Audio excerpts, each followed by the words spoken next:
For years, Donald Trump did everything in his power to try to make people fear us. See, his limited, narrow view of the world made him feel threatened by the existence of two hardworking, highly educated, successful people who happen to be black. Who's going to tell him that the job he's currently seeking might just be one of those black jobs? Yeah. All right. Joining us now, Wesley Hunt, Congressman from Texas. Great Wesley Hunt. Wesley Hunt, why is she compelled to always play the race card? I mean, there she went again. Pretty dramatic stuff. Yeah. You know, Harris Faulkner, our Harris Faulkner, who's a very smart woman, she's interviewed people in that convention, Chicago people, I think outside the convention also, they're unimpressed. They don't think that the blacks are going to go for the Harris Walz ticket or other minority groups, or that the Democrats have done all that much for minority working folks. And here's Michelle, can't resist the race card. What do you make of all that? Well, first of all, Larry, we're not watching a Democrat National Convention. We're watching a Democrat National Coronation. And the fact that they're mentioning President Trump ad infinitum, Trump, Trump, Trump, Trump, Trump is all you're hearing from these people. And when you think about the last 16 years that we've had presidents in this country, of the last 16 years, 12 of those years have been under Democrat rule. So they can't run on their record. They can't run on the economy. They can't run on jobs. They can't run on making the lives of black people better. The only thing that they can run on is race. And for the record, I consider myself to be a young, black, educated person. And guess what? President Trump is just fine with me. And that's why I support him every single day. And I've been supporting him for the past 8 years. And so the fact that they are bringing up race over and over again just shows you that they have absolutely nothing to run on. And the only thing that they could do is pander to the black community by having Lil Jon and the East Side Boys. And they're running around having concerts instead of actually talking about the policies that are impacting us every single day. And it's also the assumption that black people are stupid and they can't read right through what they are trying to do. This is about inflation. This is about jobs. This is about the border. You're not hearing them mention any of the above because they've been a complete disaster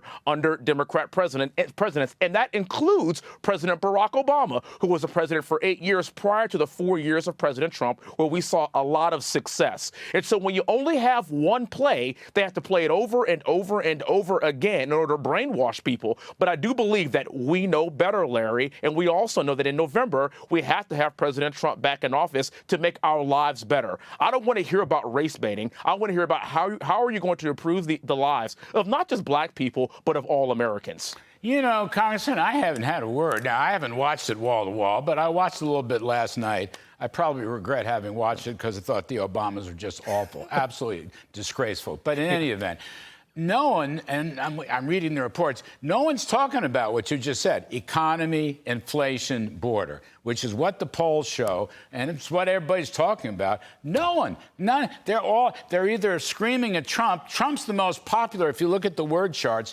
Trump's the most popular guy there. But it's like an obsession.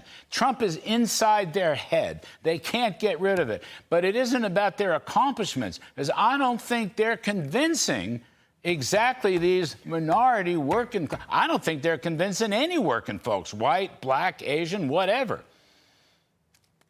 Of course, and that's why I call this a coronation in the first place. The last 4 years for our economy and the last 4 years for the jobs in this country, especially for lower to middle class workers, has been a complete disaster. And that's why Kamala Harris hasn't even done an interview in the last 23, 24, 25 days. It's because she cannot run on her record because she was with Joe Biden for the past 4 years, and she is the harbinger of these horrible and disastrous policies for this country. And so now they're going to try to put potpourri on this and act like we weren't alive throughout this entire process. They're going to try to have revisionist history to make it seem like this was all an aberration to all of us, and really it was Trump's fault as to why the economy was so bad, even though that you've been the vice president for the past 4 years. And so now they're going to roll her out and talk about her just being a black woman and not talk about the actual accomplishments or lack thereof of this past administration. No one, and I don't know, maybe Kamala won't even, but no one's defending Kamala's economic plan, which was last Friday, all right, the price controls and the $2 trillion of spending. My thought was maybe she's going to come out and say, oh, I said that when I was much younger, 6 days ago. I didn't really mean it. So we're going to have another flip-flop. I meant that as a joke, but halfway truthful. Yeah. No one's talking about this as their whole economic plan, #1 in all the polls. And what? There's not a word of it. You can hear a pin drop when it comes to the economy. Nothing, nada. You know, Larry, she has aged so much, and she is so much wiser, of course, because in 6 because days. of the past in 6 days. Yeah.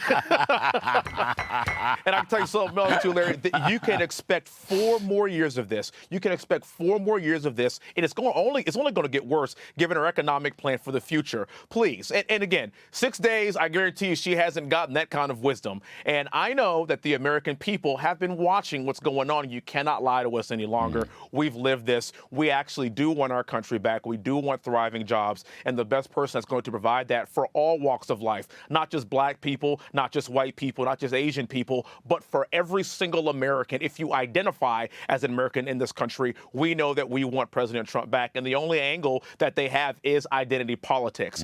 I pray that the American public see through the identity piece of this. We identify as Americans, and we start rowing in the same direction as that being our #1 identity, being an American working class member of this society that just wants our country back. Yes, sir. Yes, sir. Yes, sir. Amen. The great Congressman Wesley Hunt, thank you ever so much.